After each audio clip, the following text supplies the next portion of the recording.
Hello class 12th। आज आपका topic रहेगा electric field on the axis of a charge ring. आपको एक रिंग के ऊपर चार्ज डिस्ट्रीब्यूट है, उस पर आपको एक पॉइंट पर इलेक्ट्रिक फील्ड की वैल्यू निकालनी है। ठीक है, मान लीजिए ये आपके पास एक रिंग है, ठीक है, और ये रिंग इस तरह से है, यहाँ पर इस पे सारे पे चार्ज डिस्ट्रीब्यूट है। तो देखिए ये क्या होगी, इसकी एक्सिस है ना, ये इसके परपेंडिकुलर एक्सिस होगी, ये इसके अबाउट रोटेट कर रहा है। ठीक है, ठीक, तो ये इसकी एक्सिस है। तो ये अगर मैं आपको ये इस तरह से है, इस तरह से करके दिखाऊं तो कोई फर्क पड़ेगा नहीं ना। देखो मैं अभी तो आपको ये ऐसे दिखा रही हूँ, ये एक रिंग है और ये इसकी एक्सिस है। अब मैं आपको ये इस तरीके से दिखा रही हूँ। ठीक, तो मान लीजिए ये रिंग है, ठीक, चार्ज रिंग है, यानी कि इसके ऊपर चार्ज डिस्ट्रीब्यूटेड है, यूनिफॉर्मली चार्ज डिस्ट्रीब्यूटेड है। मान लो इसके ऊपर क्यू चार्ज डिस्ट्रीब्यूट है। ठीक है, ये रिंग का सेंटर है O और इसका रेडियस है कैपिटल R। ठीक है, आपको इसकी ये जो एक्सिस थी, ये वाली एक्सिस, इस एक्सिस के ऊपर इस पॉइंट पे, इस P पॉइंट पे इलेक्ट्रिक फील्ड की वैल्यू निकालनी है कि भाई इस पॉइंट पे इलेक्ट्रिक फील्ड की वैल्यू क्या आएगी। तो हमेशा से हम क्या कंसिडर करते हैं, एक छोटा सा पार्ट कंसिडर करते हैं। मान लीजिए ये पॉइंट इस ओरिजिन से x डिस्टेंस दूर है। ठीक है, तो आप क्या करते हैं, छोटा सा पार्ट कंसिडर कर लेते हो। तो मैं यही करूंगी, एक छोटा सा पार्ट कंसिडर कर लिया मैंने। ठीक है, इस छोटे से पार्ट पे चार्ज कैसा होगा, छोटा सा dq। ठीक है, आपको याद हो, एक अगर मुझे इस पॉइंट पे निकालना है तो इस पॉइंट पे मैं आप क्या रख दूंगी, यहाँ पर unit positive test charge q naught. आपको याद हो एक Q होता था, यहाँ पे अगर हमें निकालना होता था P पॉइंट पे, बीच में डिस्टेंस R लेते थे, है ना, और इस पॉइंट पे इलेक्ट्रिक फील्ड की वैल्यू आती थी KQ upon distance between them R²। यहाँ पर आपने एक यूनिट पॉजिटिव टेस्ट चार्ज लिया और एक आपने जो छोटा सा चार्ज लिया है, इस पे भी क्या है, पॉजिटिव चार्ज है। इसको आप फ्री छोड़ दो, कहाँ जाएगा ये, पॉजिटिव पॉजिटिव रिपेल, ये चार्ज इससे दूर जाने की कोशिश करेगा, भागेगा। और मैंने ये मान लिया कि इसके बीच में जो डिस्टेंस है वो कितना है, r, जैसे यहाँ माना था ना। तो ताकि आपके ये नोटेशंस डिफरेंट ना हो, तो मैंने इसको नाम दे दिया r, ये capital R and this is x।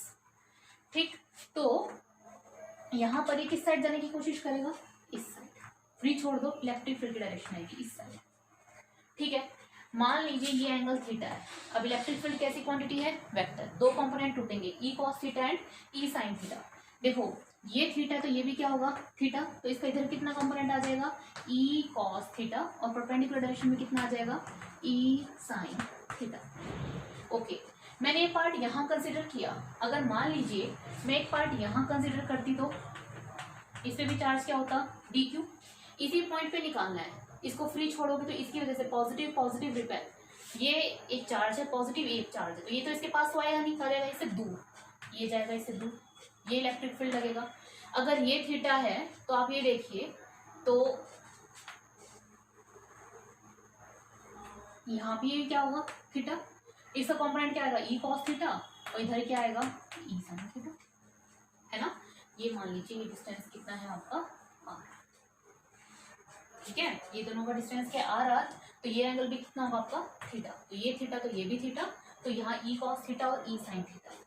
आपको सिमेट्रिकल डिस्ट्रीब्यूशन वाला याद होगा। मान लीजिए आप अगर कोई पार्ट यहाँ कंसिडर करते तो सिमिलरली एक पार्ट यहाँ होता, एक यहाँ कंसिडर करते तो एक पार्ट यहाँ होता। तो यहाँ से मुझे एक पता लग रहा है, E sine theta, two components are equal and opposite in direction, they will cancel each other. ठीक है, तो यानी कि total E sine theta component cancel each other. तो हमारे पास यहाँ का इसका भी कौन सा कंपोनेंट आएगा, ई कॉस थीटा। तो आपके पास टोटल क्या आ रहा है, ई कॉस थीटा आ रहा है, यानी कि जो ई नेट आएगा वो क्या आएगा, ई कॉस थीटा।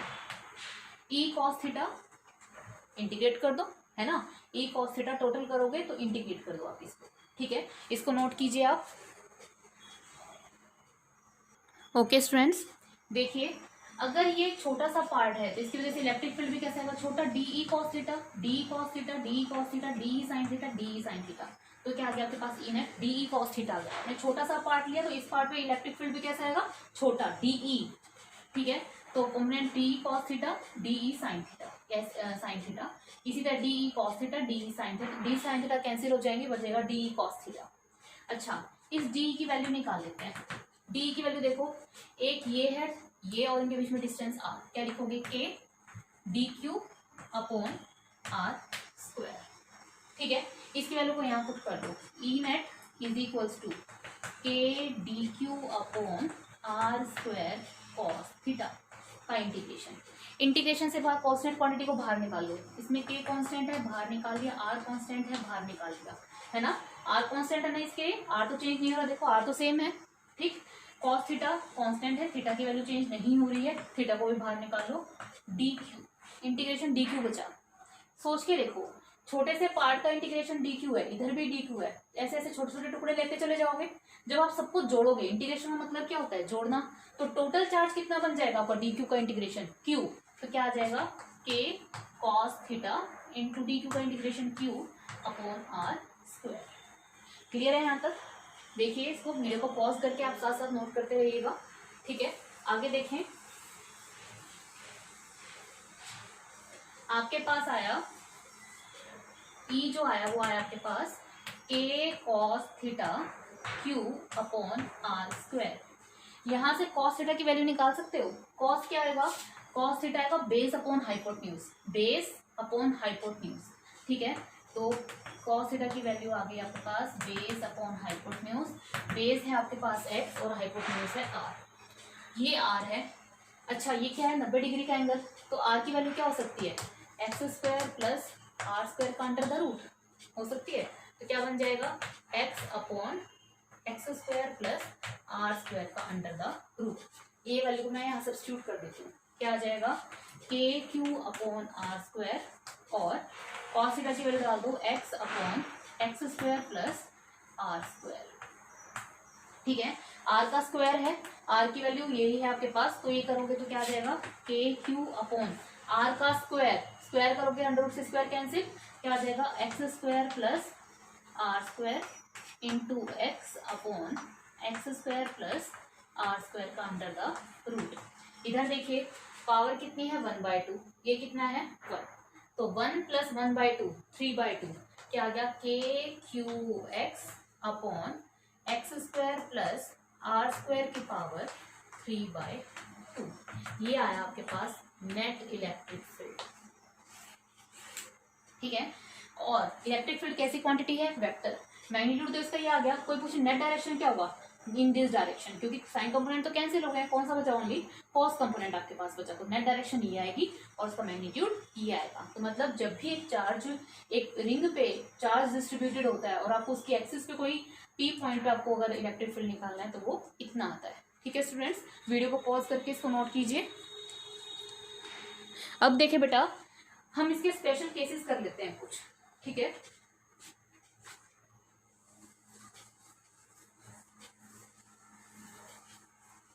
स्पेशल केसेस देख लेते हैं। स्पेशल केस फर्स्ट, मान लीजिए आपको इलेक्ट्रिक फील्ड निकालना हो एट द सेंटर पे। मान लो ये पी पॉइंट सेंटर पे होता, अगर ये पी पॉइंट सेंटर पे होता तो एक्स की वैल्यू क्या आ जाती, 0। एक्स की वैल्यू क्या आ जाती, 0।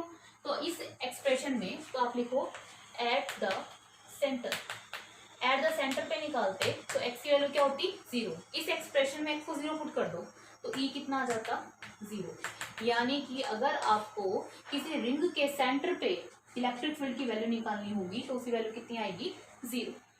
क्लियर है। सेकेंड पार्ट, मान लीजिए मुझे निकालना है at infinity, at infinity, infinity पे निकालना है तो बहुत दूर निकालना है आपको। ठीक है, बहुत दूर, बहुत ज्यादा दूर निकालना है। या फिर इस इंफिनिटी वाले केस से पहले कर लीजिए second, when X is very very greater than are.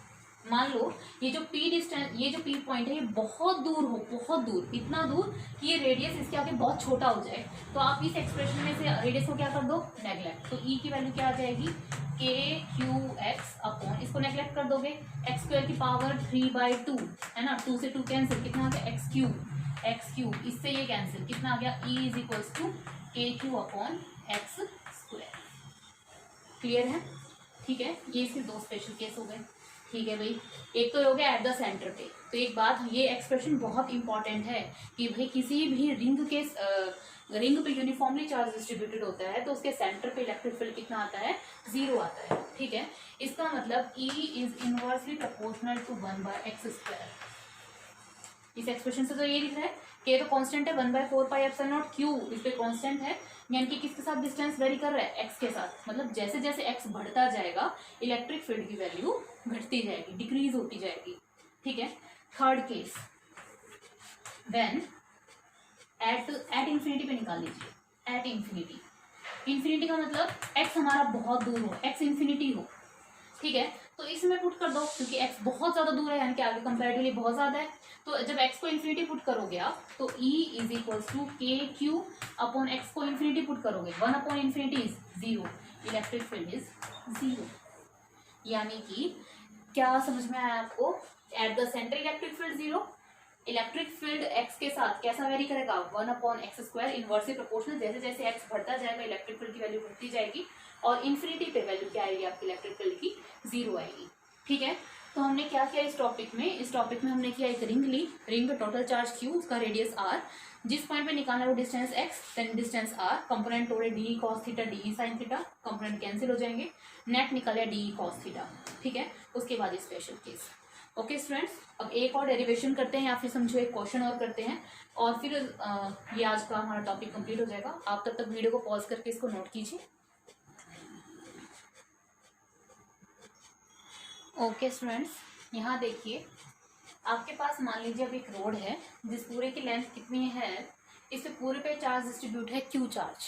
ठीक है, आपको इस P पॉइंट पे इलेक्ट्रिक फील्ड की वैल्यू निकालनी है। What is the value of electric field at that point, what is the value of electric field at P। देखो, ये जो P पॉइंट है वो बिल्कुल बीचों बीच नहीं है, देख रहे हो आप, बिल्कुल सेंटर में नहीं है। देखो, सोचने वाली बात है, अगर सेंटर में होता तो कल हमने वो वाला केस किया, एक अगर ऊपर पार्ट लेते एक नीचे पार्ट लेते तो हो सकता था एक कंपोनेंट कैंसिल हो जाए, बट यहाँ तो कुछ ऐसा सिस्टम हो ही नहीं सकता। क्यों, इसकी लेंथ कम है, इसकी लेंथ ज्यादा है, ओवरऑल तो दोनों कंपोनेंट आएंगे। ये बात समझ रहे हो? अगर ये P पॉइंट बिल्कुल सेंटर में होता तो एक कंपोनेंट शायद कैंसिल कर सकता था, शायद क्या कर भी जाता, बट अब यहाँ तो कोई कंपोनेंट कैंसिल नहीं होंगे, मतलब यहाँ कोस और साइन दोनों कंपोनेंट्स आएंगे। ठीक है, तो मैंने क्या किया, इस पूरे रोड की लेंथ L है, इस पूरी पॉइंट तक ही डिस्टेंस है A, ये पूरा डिस्टेंस, ये डिस्टेंस आपके पास A दे रखा है। यहाँ से ये एंगल बन रहा है θ1, यहाँ से एंगल बन रहा है θ2। आपको इस पॉइंट पे इलेक्ट्रिक फील्ड की वैल्यू बतानी है कि इस पॉइंट पे इलेक्ट्रिक फील्ड की वैल्यू क्या आएगी। तो क्या करोगे आप, इसका एक छोटा सा पार्ट कंसिडर करोगे। ठीक है, मान लीजिए इसकी यहां से लेकर ये जो लेंथ है, ये लेंथ है आपके पास L, छोटा L, और इसकी जो इस पूरे की जो विड्थ है वो है हमारे पास DL। ठीक है, जो रोड की कंप्लीट लेंथ है वो तो आपके पास कैपिटल L है, इस छोटे से टुकड़े की इस एक्सिस से लेके जो डिस्टेंस है वो स्मॉल l है, और इसकी जो विड्थ है वो DL है। ठीक है, आपने अगर इस पे पूरे पे चार्ज Q है तो इस पे छोटा सा चार्ज कितना हो जाएगा, DQ।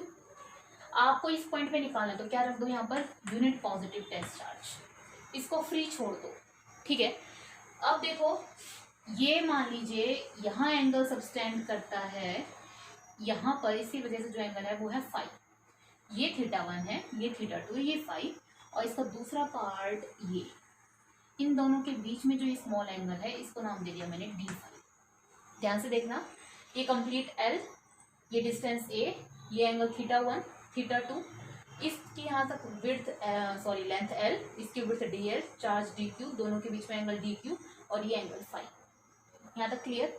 अब क्या करो, इसको फ्री छोड़ दो, इस चार्ज को, ये जहाँ जाने की कोशिश करेगा वो इलेक्ट्रिक फील्ड की डायरेक्शन। देखिए, ये पॉजिटिव दे रखा है, ये पॉजिटिव है, पॉजिटिव पॉजिटिव रिपेल, तो कहाँ जाएगा, ये यहाँ जाएगा, नेट इलेक्ट्रिक फील्ड इस साइड आएगा।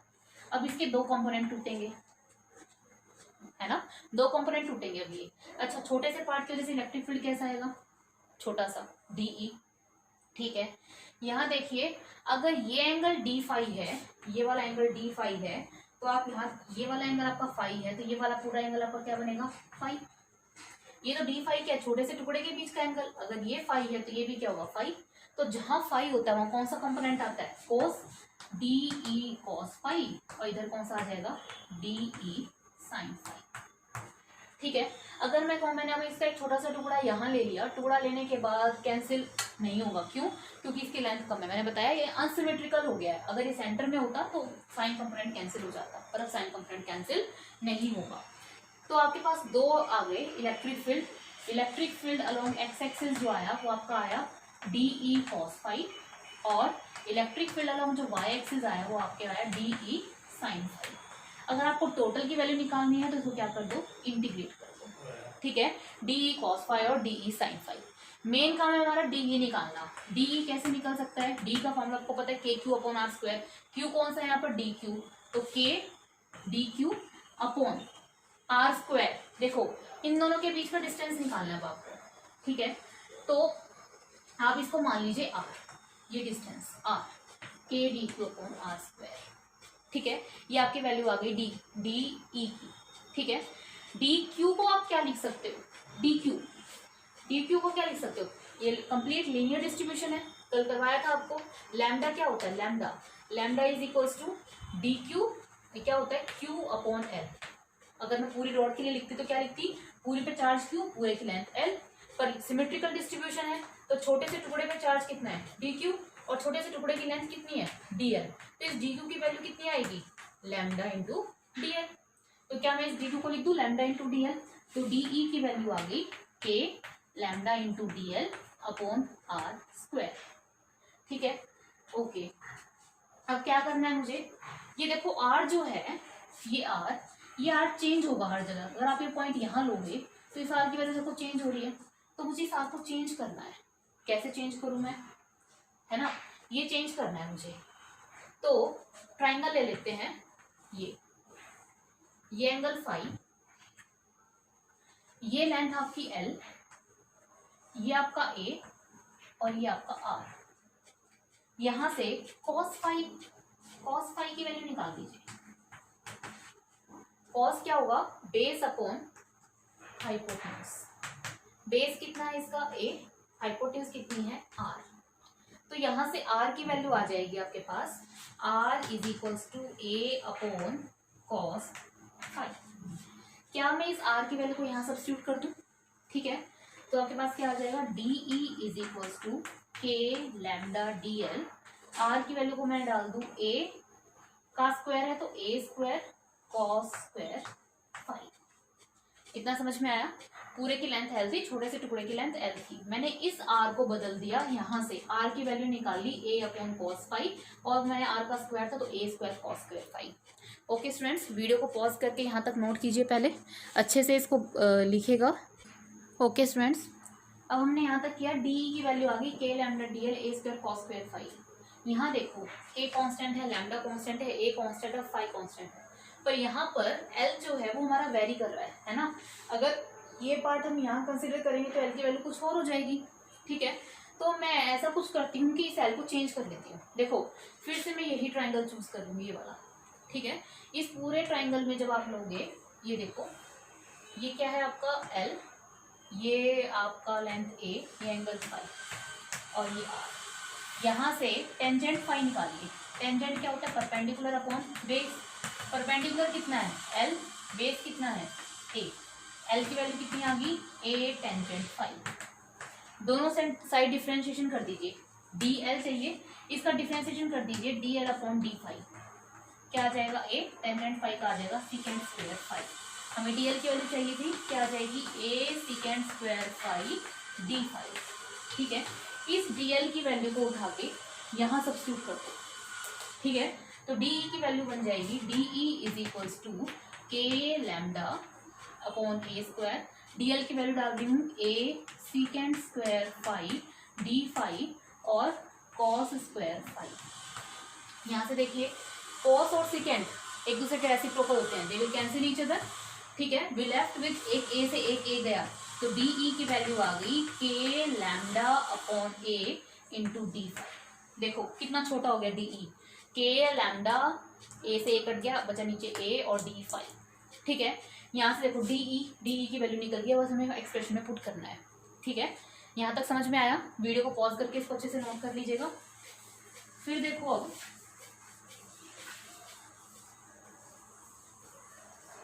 तो हमारे पास जो ई एक्स आया वो कितना है, integration D E cos five. D की वैल्यू क्या है हमारे पास, K lambda upon A into D five cos five और होल इंटीग्रेशन। इंटीग्रेशन से बाहर कांस्टेंट क्वांटिटी को बाहर निकालो, ठीक है। तो के कांस्टेंट है बाहर निकालो, लैम्डा कांस्टेंट है बाहर निकालो, ए कांस्टेंट है बाहर निकालो और कॉस फाइव डी फाइव। देखिए अब मुझे इसकी लिमिट पुट करनी है। अब ये जो पार्ट है ये एंगल मैक्सिमम फाइव कितना हो सकता है, इतना, और ये कितना हो सकता है, इतना, है ना। समझ रहे हो, ये फाइव कहाँ से कहाँ तक जा सकता है, ऊपर की तरफ तो थीटा वन तक जा सकता है, नीचे की तरफ कहाँ तक जा सकता है, थीटा टू तक जा सकता है। तो अब ये देखो दोनों साइड के हैं एंगल अलग अलग डायरेक्शन में, तो initial limit minus theta two से लेकर थीटा वन, ये ऊपर की तरफ जा रहा है तो मैंने इसको थीटा वन, ये उल्टी इस डायरेक्शन में आ रहा है तो इसको लिख दिया मैंने माइनस थीटा टू, ठीक है। के लैम्डा अपॉन ए, कोस का इंटीग्रेशन, कोस का इंटीग्रेशन क्या होता है, कोस का इंटीग्रेशन होता है sine, sine phi, limit minus theta two से लेकर थीटा वन तक। ये समझ में आया ना, माइनस थीटा टू से थीटा वन कैसे जा रहा है, क्योंकि ये अगर पार्ट ऊपर की तरफ लोगे तो थीटा वन गया ऊपर की तरफ इस डायरेक्शन में, ये जा रहा है आप इस डायरेक्शन में, है ना। समझ पा रहे हो, ये डायरेक्शन आपने कौन सी ली, एंटी क्लॉकवाइज, है ना। तो यहाँ से आप जब जाओगे तो एक क्लॉकवाइज एक एंटी क्लॉकवाइज, ठीक।